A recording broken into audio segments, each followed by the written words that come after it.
all I could say is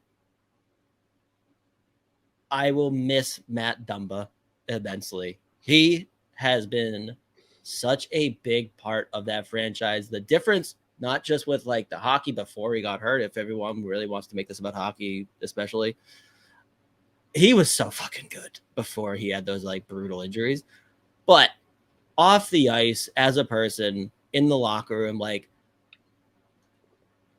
such a big part of a team in general. Like I am gonna miss that guy so much. And like people could talk about whatever the defensive mishaps, like whatever you get put on like a highlight reel, but as like not the biggest dude in the world, some of those hits that he just throws, I mean, the can openers, like Joe Pavelski. oh, that one. Who was it? And then on was it last year too? The Sharks that he blew someone up at the red line and then had to fight for it and then somehow got the extra penalty. I mean, he kills guys every couple of games.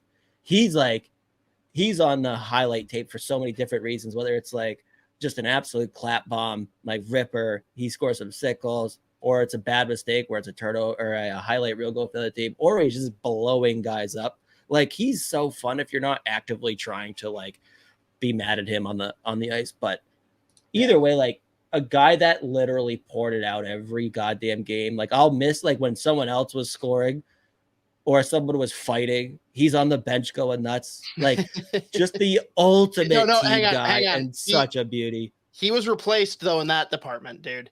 Yeah, Duhaime is a fucking maniac when anything's happening. Like he's not saying words, he's just fucking screaming noises. Well, specifically now that since you bring Duhaime up, I'm thinking of when Duhaime fought Logan O'Connor after he hit Kulikov from behind, and both Middleton and fucking Dumba are on the like over the boards, like losing their fucking mind. That was so funny. I love that shit though. Dumba was losing his mind, just like you walk like if you're on that team, you walk a locker room, but he's in the room.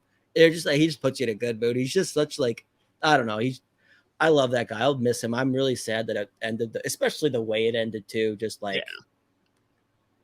you got it. Like, oh God, like he was playing some of his best hockey in the last couple of years, which kind of makes it sting a little bit more. And now, hopefully, Wild fans will at least kind of realize what they did and how they fucked up.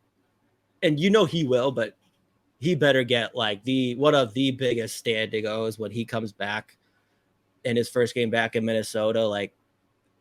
He's just the best, dude. I love that guy. And it sucks that he's gone, but hopefully, and like Mateo saying right here, him, Zucker, and Cooley, like people are going to attend Arizona games for the first time in a while in Minnesota. Yeah.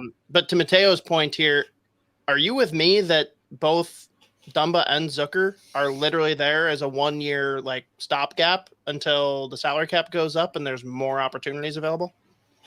Yeah, and so I was just about to say, big part for the young group, like Mateo said, like Dumba's such a good guy to have on your team. If you have a bunch of young kids, like he's like the perfect guy to have in that room. And again, Jason Zucker's right there with him. So love and like Bugstad's going to be there again, I think, right? Those two are going to have so much fun together. I know they're both just fucking guys. Yeah, they are guys. They're the ultimate guys. But yeah, I think anyone that can still play, that signed a 1 year deal, they're just buying time. I feel like that's the case for pretty much everyone that signed for 1 year or whatever. Yeah, there's going to be more openings on rosters. There's going to be more money to go around. Like, bide your time, have fun out in the desert for 1 year, wear the sickest jersey in the league, and see what happens. Surprised that Zucker's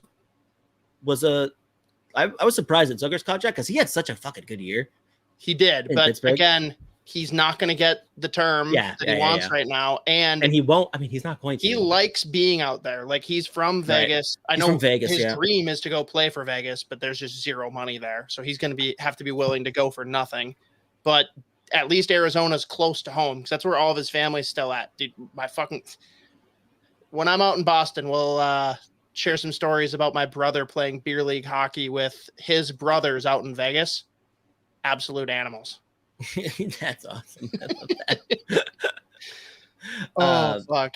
But you know what? Shout out Matt Dumba. Love him to death. We'll always love him. And I think this is actually I think he's going to be I think he's going to have so much fun in Arizona. Again, with the guys who are going to be there too. Fan base that doesn't hate him. That helps. Which that's already just a few huge step. I actually think he's going to have like a solid year too. Because I think that's a team. Life without Jimmy's going to be a rude awakening though. Yeah, that's true. That's true. That's so sad.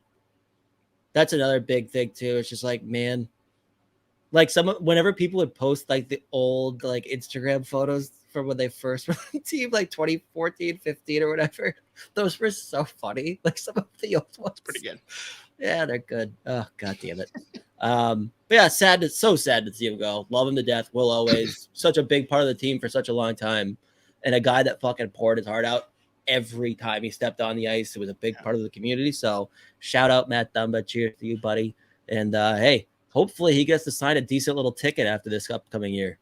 Because he deserves it. Agreed.